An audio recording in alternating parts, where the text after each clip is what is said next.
Welcome, warriors. Yay! We are so excited to share this incredible episode with you all today. We had an interview with Tara Swann, and she was just lovely and grounded and calm and sweet. And oh my gosh, I feel very empowered after listening to her. Yes. She is just very radiant. I felt so so inspired and connected. Everything you're saying. It was just such a joy connecting with her. And neither one of us knew Tara until today. So No, I love when we connect with people that we've never met before. And it's just like a heart to heart connection.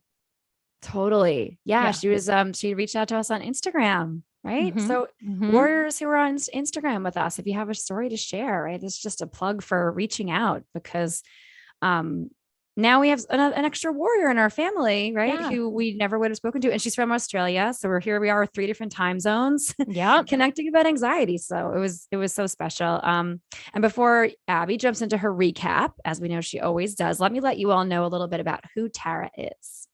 Tara Swann is an emotional empowerment coach and a mom of 2 beautiful boys. Her main passion in life is to help others do what she did, which is to transform her anxiety, low confidence, and self-doubt into lasting unconditional happiness and self-love. After transforming her own life through holistic health, mindset, and mindfulness practices and emotional empowerment work, Tara couldn't help but feel called to inspire others to hopefully do the same. She's recently launched a program to do just that, and her next goal is to publish a book on the topic. So, Abby, let's hear a little bit of a recap about this chat. Yes. So, like I already said, as a spoiler alert, this just felt like such a good conversation. Tara starts off by sharing how she really started to notice anxiety around the age of 12, but perhaps it even was a little bit before 12. And for most of her growing up, she had chronic anxiety and depression. And it showed up in so many different ways, which I think so many people can relate to. She shares beautifully her experience with anxiety and how anxiety shows up, and depression and how depression shows up, and how even though you can experience both at the same time, they both manifest through our mind, body, and behaviors in different ways. We got talking about emotions a bit, and she really shared how her ability to be present and notice her emotions and work with her emotions to release her emotions has been so empowering in her life, and really shifted her relationship with anxiety from a place of control, where anxiety was controlling her, to where anxiety was guiding her. She beautifully shares at the end how anxiety can be a force of strength, of resilience, and how we can use our own experiences with anxiety to support others on this journey. And it's just a really great, she's just so light and vibrant, and it was just so wonderful connecting with her. Agreed. Yeah, it's just such an inspiring chat, warriors. We know that you are going to love it as much as we enjoyed having it. So, without further ado, here's the show. Welcome back, warrior family. Yay! We are so excited to be joined by an amazing guest today, Tara Swann. Welcome to the show. Hello. Well, thank you so much for having me here. Yay! We're so excited. So excited, delighted to be speaking with you. Just for some fun context, where are you in the world? In Western Australia, just south of Perth. Yeah, so cool. So we're geeking out about it over here because we've only had a couple of international guests. And so I just think it's so fun that all 3 of us are in different time zones and we're being able to connect about something that's so universal, especially these days, like anxiety. So let's just dive right into your anxiety journey. Tell us a little bit about how anxiety has shown up in your life. Yeah, well, honestly, it started at a really young age. And I thought it started from around 12 years old, but when I think back to my childhood, there's possibly there's chances it showed up in my childhood as well. So basically, for over half of my life, I struggled with chronic anxiety and depression. I was diagnosed with chronic anxiety and depression. I think it was late teens or early 20s. And how did it show up in my life? Well, it was most days, if I'm honest. So it would be any time that I was going to do something new, I would freak out and I'd have all these stories in my mind of what could go wrong. Every time I was going to work, some days I would call in sick and use my sick days for anxiety, just because I couldn't face people. I had a huge fear around speaking to people just in general some days. And I mean, it especially showed up if I was going to any social events or anything. And the way that I coped with that was to use substances like alcohol or worse. And that was just for me to go to something. You know, I could never show up to an event sober because it was way too scary. Yeah, it was like when I had my second baby, Milo, and it was winter. He was just born, and I was like, cool, this is a perfect excuse never to leave my house. Yes. I was like, no, this is not okay. Like, I've got 2 sons now, and they need more from me. Yeah. Wow. First, I just want to say, like, hearing your story, I relate so hard, right? And so many different pieces, like the chronic anxiety and like walking through life, like just having so many worries about what can go wrong each day, interaction, you know, and like walking with that without anyone having any idea. And I'll speak for me, if I share my fears, the fear is that someone's going to tell me I'm being silly about my fears, you know, about my worries.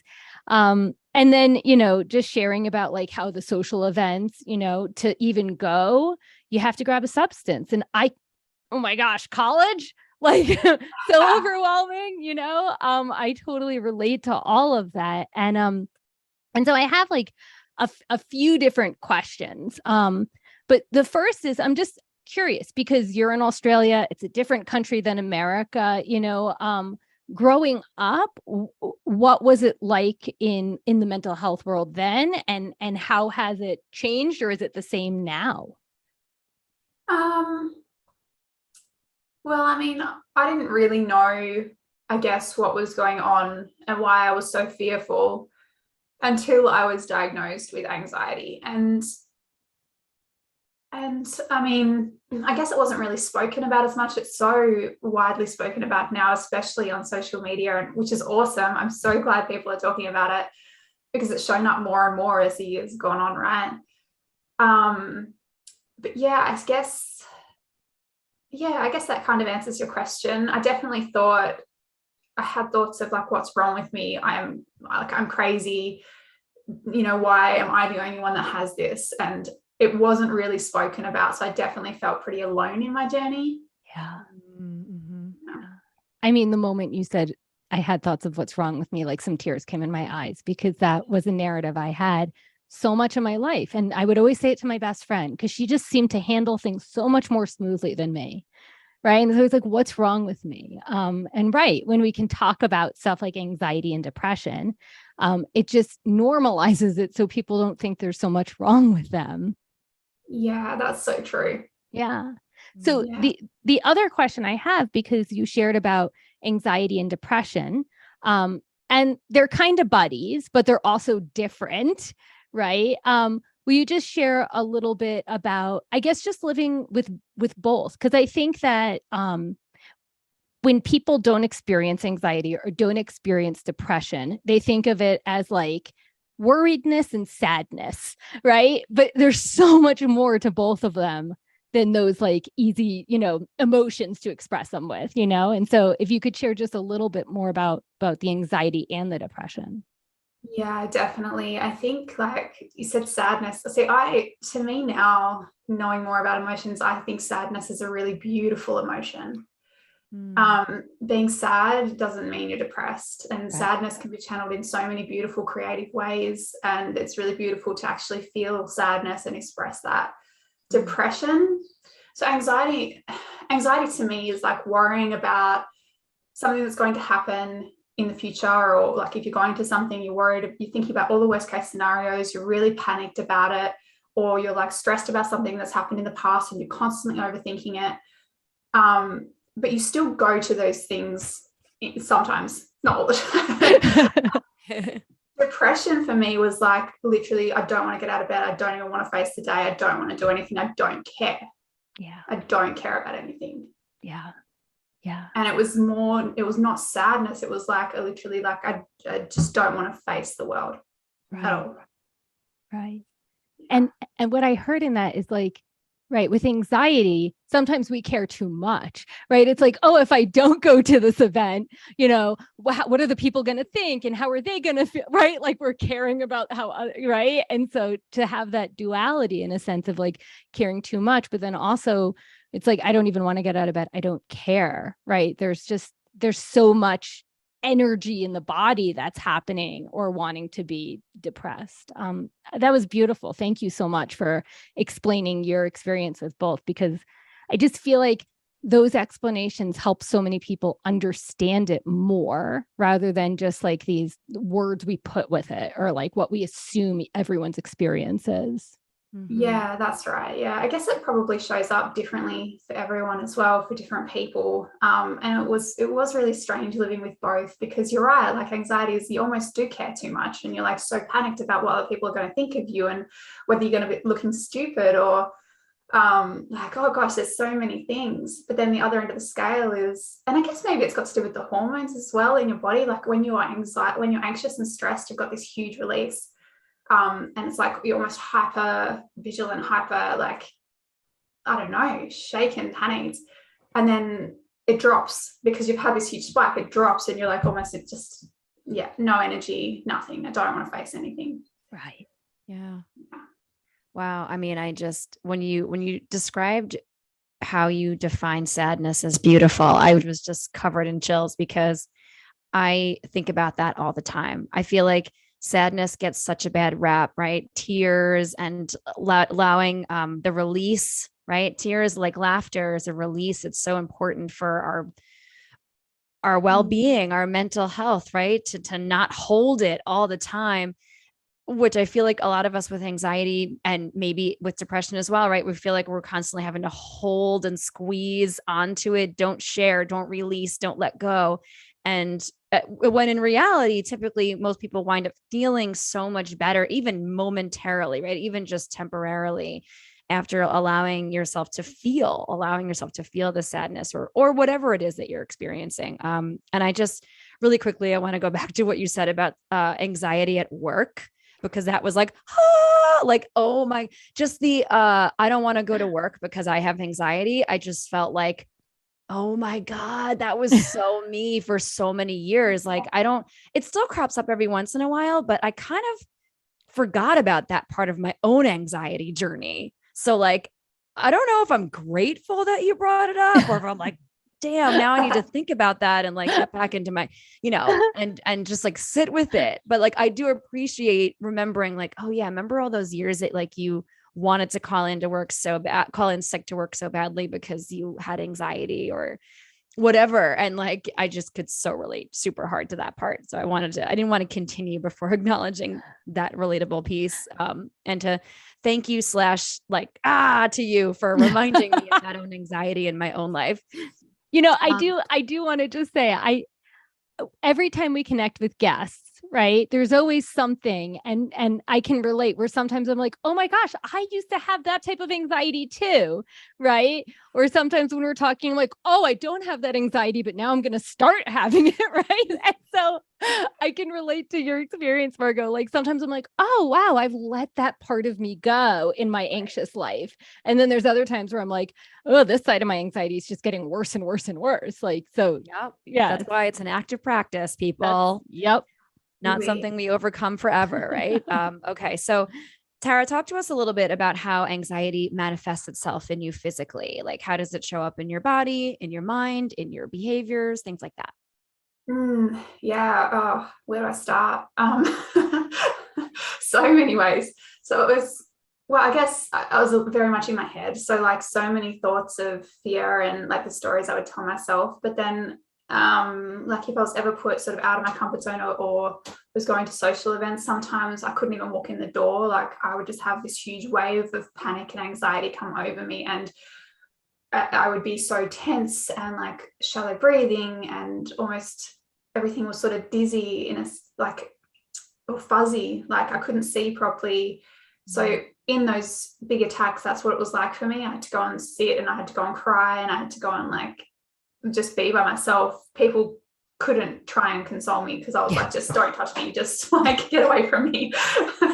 Like it was too much. And then on the other side, like over a longer period, it would show up in the form of like IBS. So like really bad gut health, and like this is probably an overshare, but I couldn't go to the toilet for weeks on end at one point. Like, and then it would show up, I couldn't sleep properly. I have psoriasis as well, so I'd have flare-ups of psoriasis. I would feel constantly exhausted, like, oh God. Yeah, I guess my skin would break out. There's just so many things. Yes. And I mean, I personally love that you said IBS, because I had that all through college, and it wasn't until after college, where I actually got diagnosed with anxiety and I started working on it. Then all of a sudden my IBS was gone, and it's like, oh, So I love that you brought that piece up, because how many people are being diagnosed with IBS when it's actually, masking as something else like anxiety or something. Well, I actually believe that about IBS. I don't think IBS should be a diagnosis. I believe IBS is a symptom. I always believe IBS is a symptom. Like I don't think it's anything else. It should never be a diagnosis. And like we have to remember our brain and our gut are directly connected. So like if we have poor gut health, that can contribute to our anxiety. If we have constant anxiety and stress, that can contribute to imbalance in gut flora, which it's just like a vicious cycle. It just goes back and forth. Yeah. So I truly believe if you're going to heal anxiety, you have to kind of work on both. Yeah. Yes. That mind-body connection for sure. Yeah. All right. Well, I love a good TMI moment, because to me, I feel like it's real. It's the kind of stuff that people need to hear, right? It's like, this is why we're podcasting about the stuff that feels sticky to us, because we hope that it does make more folks feel less alone in whatever they're going through. And there are a lot of people out there with IBS or psoriasis that are dealing with so many physical symptoms of anxiety that they're just like, oh, wow, okay, Tara has that too. Margot has that too. Abby has that too, right?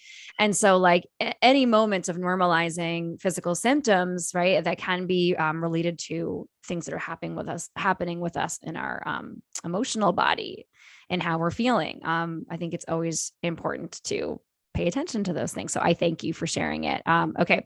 So talk to us a little bit about some of your go-to strategies for coping with and navigating your anxiety, whether it be things that are happening in the moment, right? Or like if, let's say you're preparing for an event or a social gathering, like, are there things that you do to prep yourself? And so like, share with us a little bit about some of your strategies. Yeah. Okay. To be honest, anxiety doesn't show up a lot for me anymore.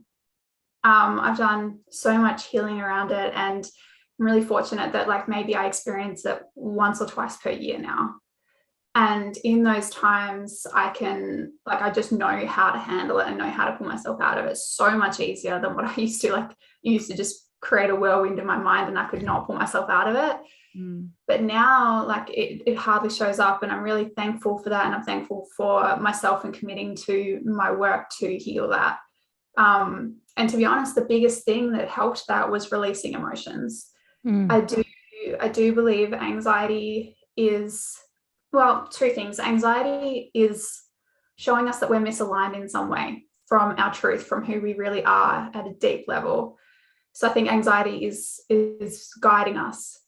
It's like showing up for us to guide us back to ourselves as well. I think like anxiety is, so the second thing is, it's showing up because we're still holding on to something. We're holding on to emotional energy. And when we can release that, we kind of free ourselves more.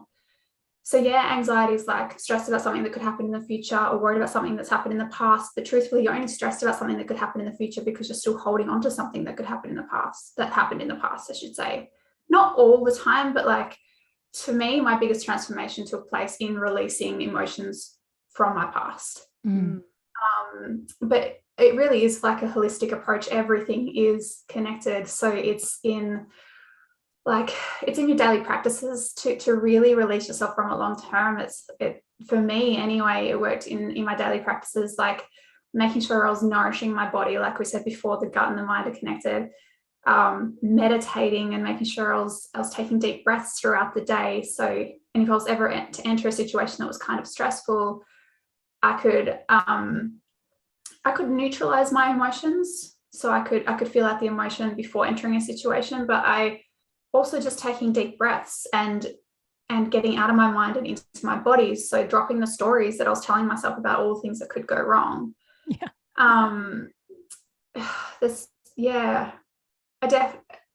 It's definitely a holistic approach. And I think being able to remain present is the most powerful thing, but it's in releasing the reason you can't be present that helps you stay present. Yeah. No, I love this. And, you know, as you're speaking, like the first thought that came to me, and I'm curious what's happening in Australia with this, but in America, in the States, there's like a push for social emotional learning, right? Because emotions, have been so repressed and not spoken about. And, and they're really trying to get it in preschools and in elementary schools and junior high and high school and everything. And I agree, having a greater understanding of your emotions, having an understanding of how they show up in the body, what we can learn from them empowers us. It really helps. And so I'm curious, like, is it similar as like the United States? In Australia, like when you were younger, did people not really talk about emotions that much? And is it changing now, or what's happening in the environment? You know, I actually don't really know if it's changing. I don't know if they're starting to teach these things in school or not, and it would be interesting to find out. But when I was younger, no, it was never spoken about. And I think we're taught from a really early age not to feel our emotions. Like, some are bad, some are good. But really, emotions shouldn't be labeled as bad or good or positive or negative. We should just talk about them for what they are, which is just energy. And when we can see them as that and allow that energy to flow through us instead of being worried about how it's going to make us feel and push down, we just become free of it. When we can embrace all emotions, that's when we can remain present and in the moment, and just have it's empowering, like you said. Yeah. Our very first guest on the show, Lauren Buckles, spoke about feeling emotions and stuff, and she had shared a phrase that she had learned from someone that was like, you have to feel it to heal it, right? And this is a year and a half ago, and it's always stuck with me. It's like, oh yeah, I got to feel this. I can't keep pushing it away, because then it can transform. Yeah, and it manifests in different ways. Exactly. And I said earlier, like, I had anxiety around speaking to people. The way that I actually, like, there's no way I could show up on this podcast a few years ago. Like, no way. No way. So I actually was able to really quickly heal my fear around speaking through releasing emotions. And it was literally, it was just sitting with my emotion in my body and feeling out where that was in my body. And when I was able to release that, I actually had clarity on where it stemmed from, and it was from my childhood. So this is what I mean. Like, we have these emotions buried within us from, like, could be from our childhood, could from any time in the past that we haven't been able to fully process and feel through, that are showing up in our life now, and in the fears that we have about what could happen in the future. So in feeling out that emotion, I was able to show up and then freely speak to people in, like, just being authentically me, which was something I'd never been able to do before. Right. That's really powerful. It's so powerful. And I just want to like nerd out for a quick second because I love what you're saying. And it's like what you're saying is like, so our limbic area, right, doesn't tell time. And so sometimes when something happens, right, the reaction is coming from our childhood because our limbic area doesn't know the difference between right now and the present and something that happened in our childhood. And so it can cause the emotion from when we were children. And what you're saying is you sit with it until it's ready to be released, right? And it's like, it's training our nervous system that we can handle stuff, that when similar situations arise that are like from childhood, that we can handle it. Like as kids, like emotions are overwhelming, they're scary, they're unpleasant, right?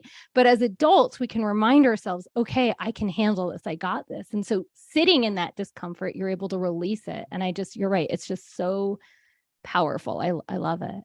Yeah, and I think when we're kids and we are feeling those emotions, and our parents say, stop crying, you've got nothing to cry about, big boys or girls don't cry. It's like we're just taught from a really early age to not feel our emotions, and so they stay there, like they don't go anywhere, and they continue to play out and manifest in different ways in our life.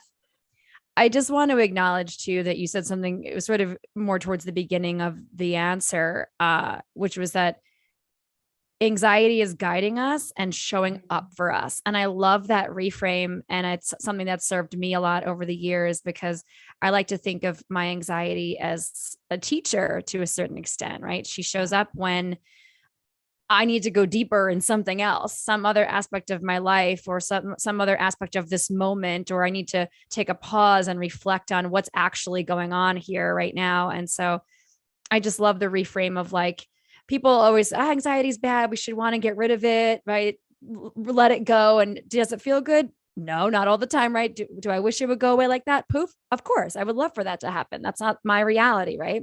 So, but I just love the reframe of like, but it's showing up. It's showing up to protect us. It's showing up to teach us. It's showing up to allow us to understand, like Abby said before, that we're strong. We can get through something, right? And so I just love that slight mindset shift of just like, anxiety doesn't have to be all bad and like things we're supposed to push away and say goodbye to like that. Poof.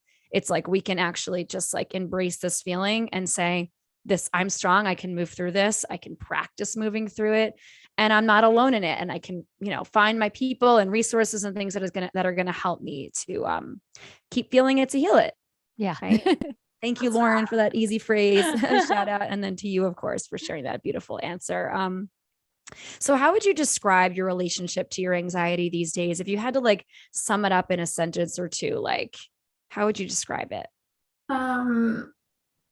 Yeah, definitely in the past, I tried to control it, which just made it worse. And like, I would think that I was crazy. I definitely ridiculed and hated myself for it.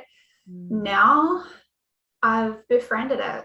Like, I appreciate it. I'm grateful for it now, because anytime it does show up, I'm like, oh, okay, now what is misaligned in my life? What am I not being truthful to myself about? Or what needs to be released here in order for me to move through this? And I'm like, thank you, anxiety, for showing up for me. Like, thank you. Okay, now let's sit with this and work through this and find out what it is that I need to come back to. Like, what do I need to do to reconnect to myself right now? So yeah, I would definitely say that I'm grateful for it and I've befriended it. That's my relationship to it now. So good. Yeah. Yeah. And I mean, what a shift, talking about from when you used to try to control it and it would control your behaviors and your actions and your thoughts, right? To a friendship. Like, such a cool, like, to see the journey play out. Mm-hmm. All right. So Tara, if you could go back in time and speak to a younger version of yourself and offer younger Tara, no matter what age, younger, but just a younger previous version of you, a bit of advice, what kind of advice would you offer? Oh, I think you're not alone. I always felt so alone. I had 3 siblings, parents, like friends around me, but I was always alone. Like, I just felt alone. Yeah. So I would say that, like, you're not alone. You're not the only one experiencing this. You're not crazy, and it's all going to work out better than you could have imagined. Oh, I love that. Ooh, I just got a full body chill. Yeah. I like that better than you could have ever imagined. Peace Right. at the end. It's beautiful. Amazing. Yeah. So we call ourselves the Anxiety Warriors here. And when we named this podcast, we had our own very specific way of defining what this phrase means to us. And so we love asking each one of our warrior guests to offer us and all of our listeners the definition that you would give to anxiety warrior. What does being an anxiety warrior mean to you? I think to me, it means using anxiety to build strength, to build resilience, and to guide us. Like it's a beautiful redirection. So I guess being an anxiety warrior means to,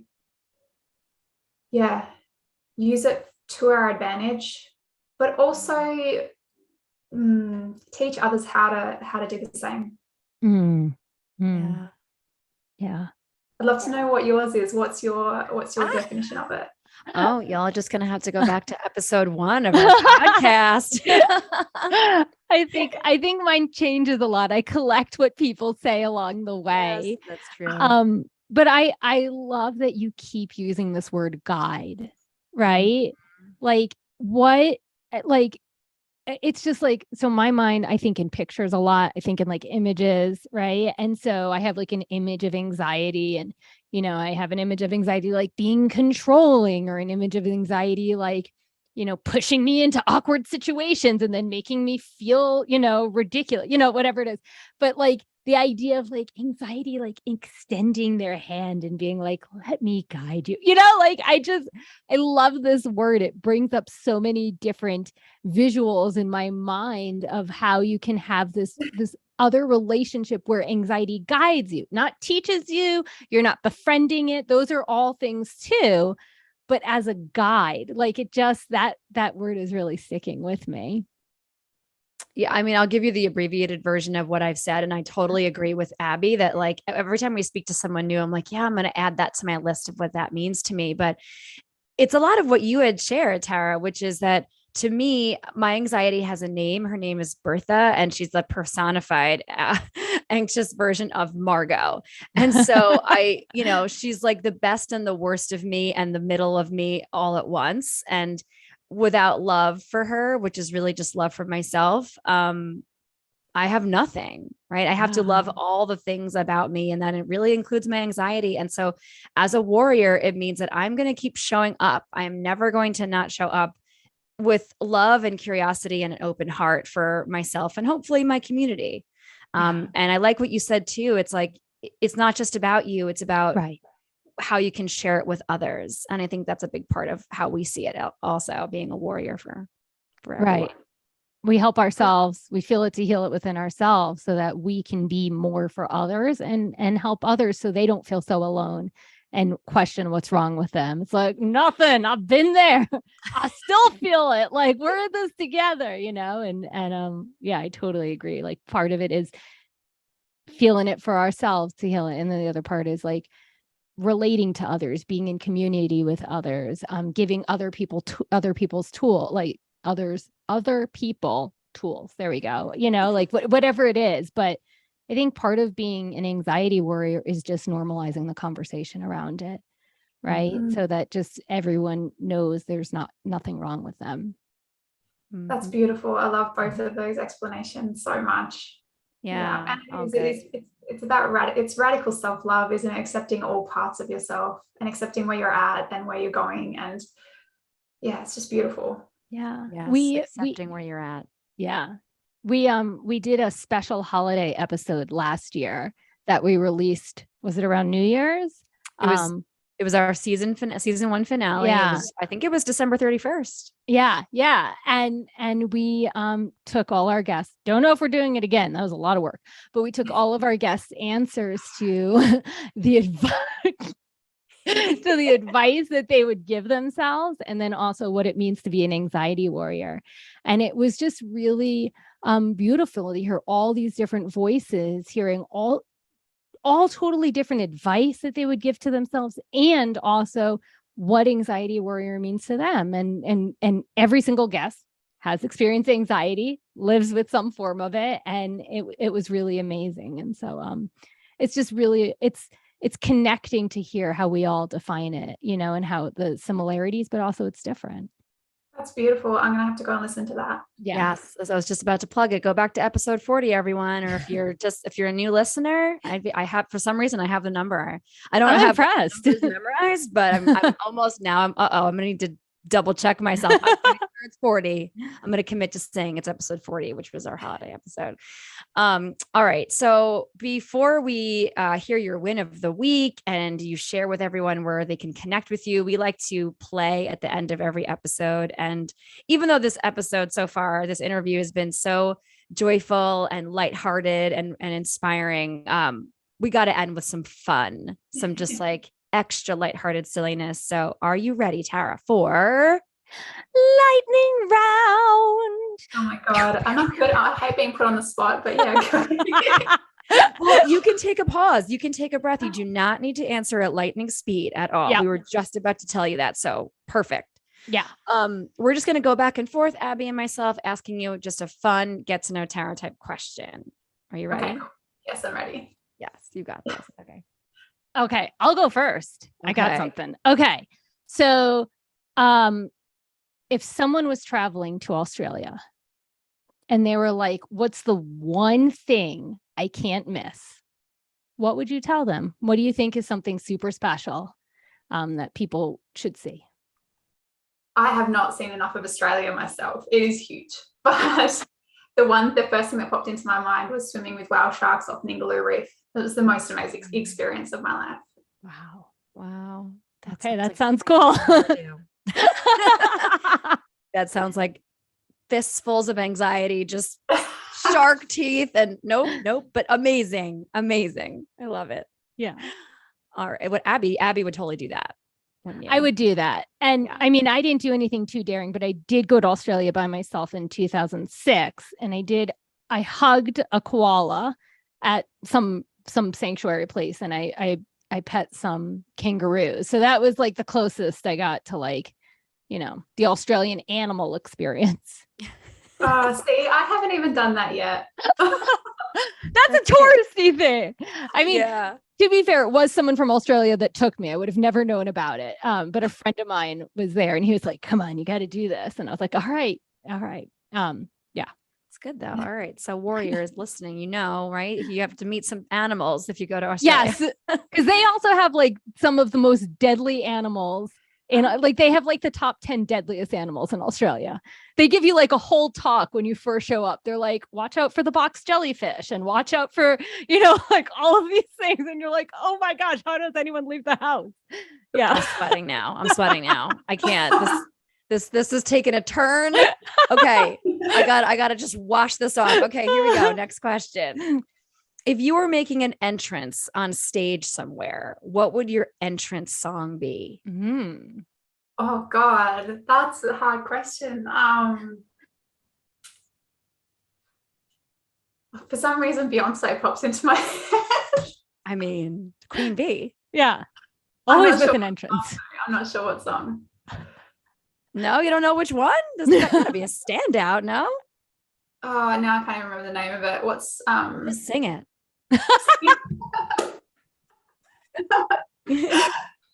I'm being serious. She's hopeful. That's always the goal, is to get people to sing with us. Yeah. I remember it. What's the one where she's singing about like women, Girls who No. run the world, girls. yeah, that one. Yeah. Sure. She's just like, yeah, cool. You said it. Let's move on. Okay, we won't make you sing. Okay. I mean, but Beyonce is always a solid choice. So Yeah. Love Yeah. it. Any entrance anywhere. Right. Okay, let's see. I'm feeling really like in the Australia kick, but I'll try to shift away from that for a moment, right?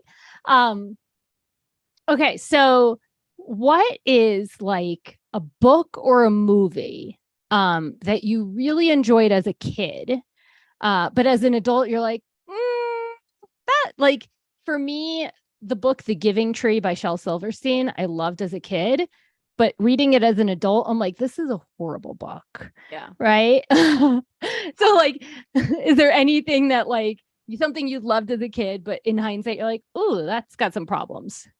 Yeah, definitely Pinocchio pops into my mind. Like that's fucked up. So is. Oh, I thought of The Little Mermaid. I'm like, The Little Mermaid is deeply disturbed. Yeah. And the original like story of it is even worse. It's like, yeah. Mm-hmm. Oof, that's a good one. Yeah. Oh man, it's been forever since I even thought about it. I'm gonna have to think about Pinocchio now. Oh boy. Okay.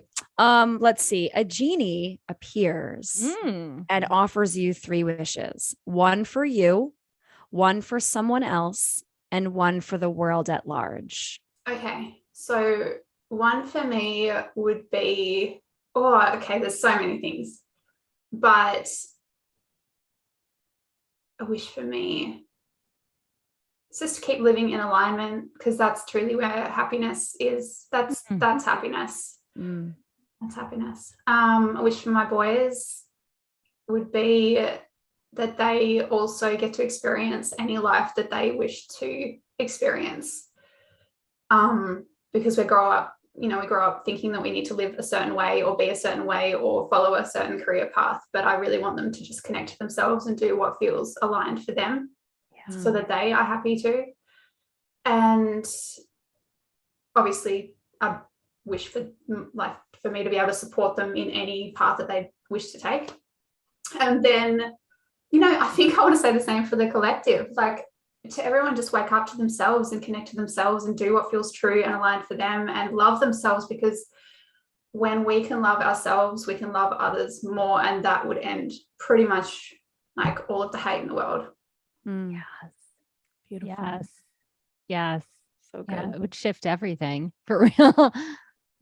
Be a lot more happier, loving people in the world. Absolutely. Oi, how am I going to follow up with this? I'm going to be like, who's your favorite celebrity? Like,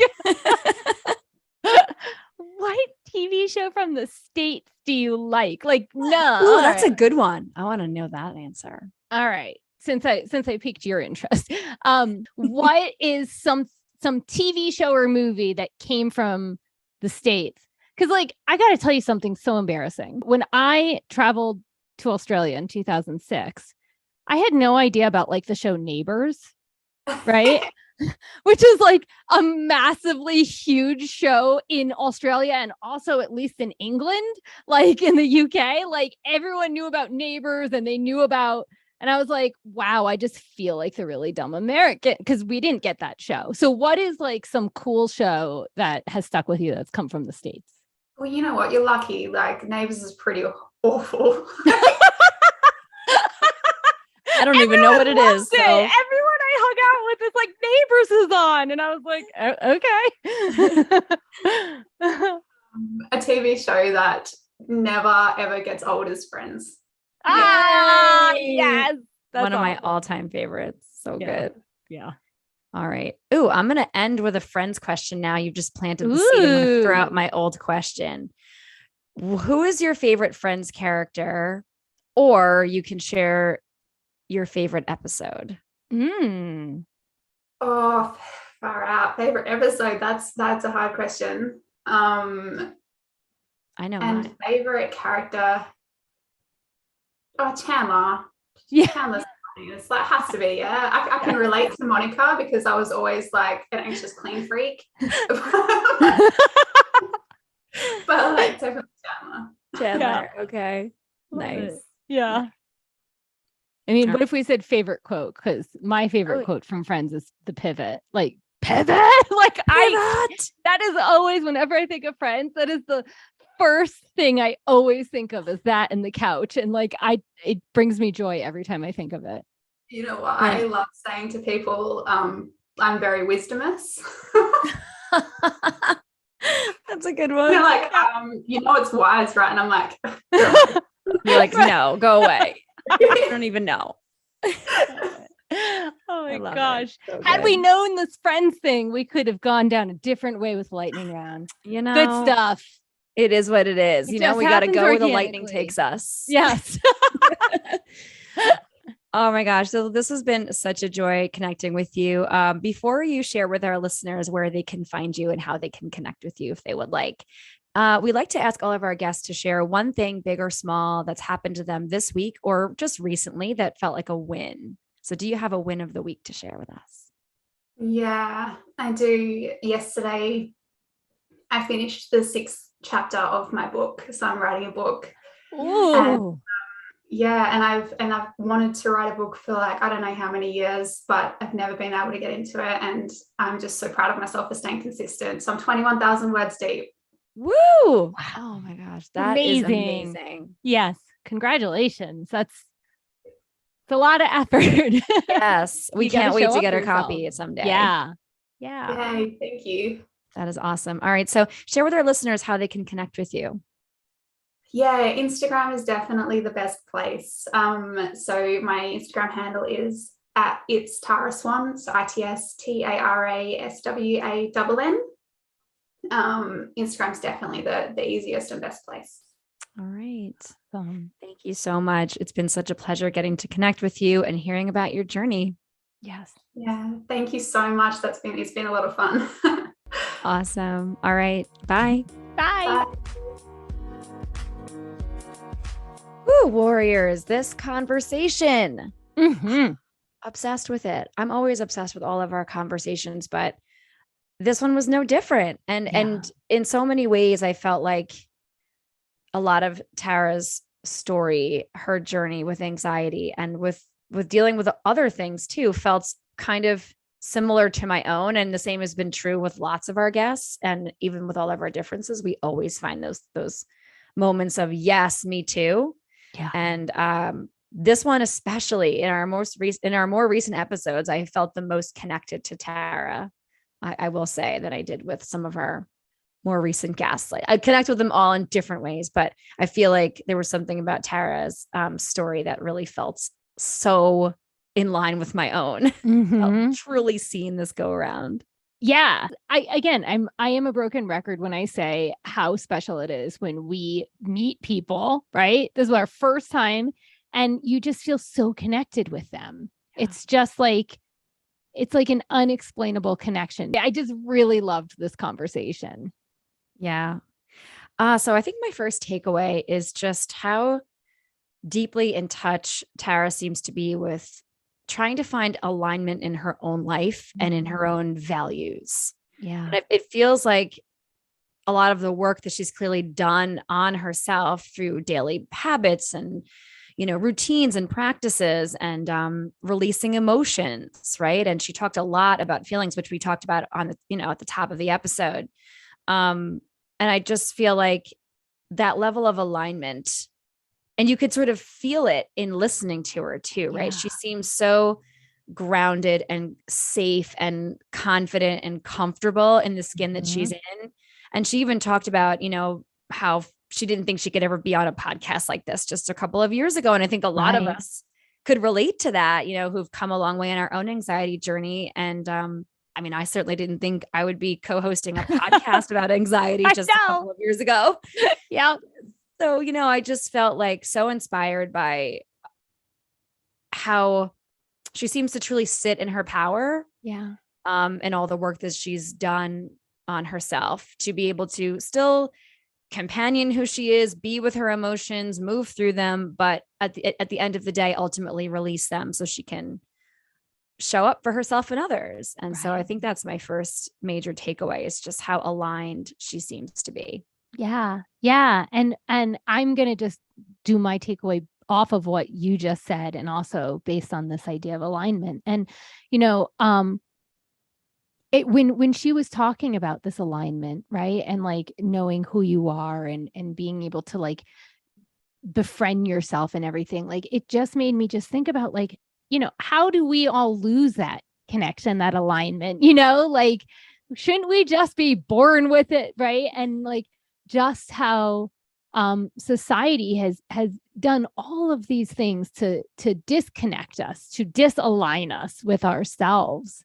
And so, my takeaway just in that is, I just left the conversation feeling hopeful, right? We know people are doing the work, like teaching kids and everything, but really, like, there has been a movement around emotions and understanding emotions and what can shift when we have more emotional awareness, intelligence, and the ability and the safety to release them, to sit with them and release them.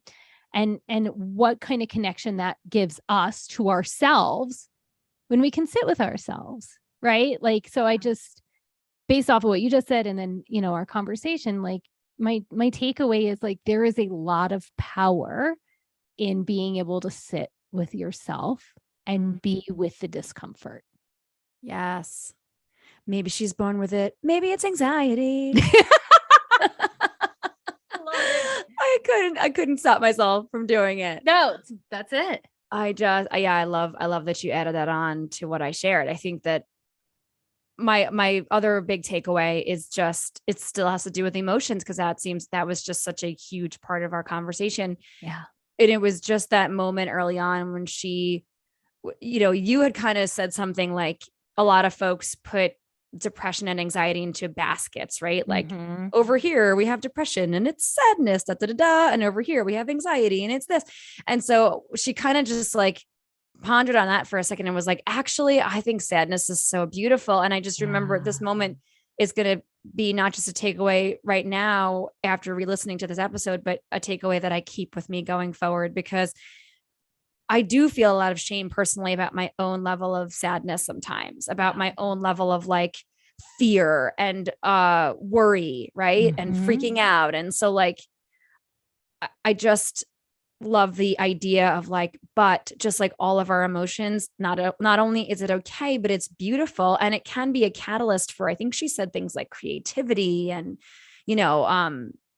something, getting through something new, right? The newness. Yeah. And I love the phrase sadness is beautiful and sadness is not depression. Like, I think that was just a great reminder. And so I think that was my other big takeaway.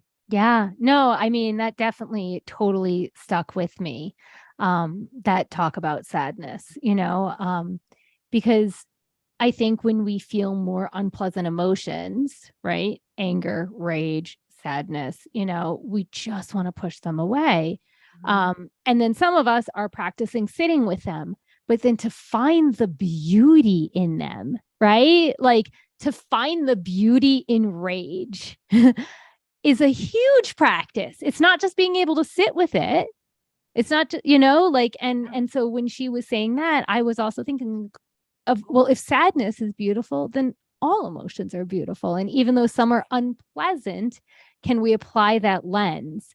And so I have that takeaway too. It's like, how can I apply the lens of like seeing all emotions through the lens of beauty, right? Not even just companionship, right? Yeah. It's like a next level thing. And so I really appreciated that. And I think, my final takeaway is just how many anxiety warriors share the feeling or the thought or the narrative, what's wrong with me? There's something wrong with me.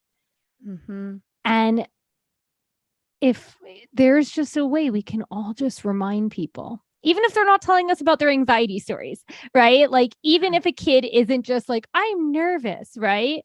Like, if there's a way that we can reinforce the narrative, like, there's nothing wrong with you, to all the people, right? Because so often, so many warriors, myself included, have that narrative, there's something wrong with me. And what would shift if a new generation didn't have that narrative?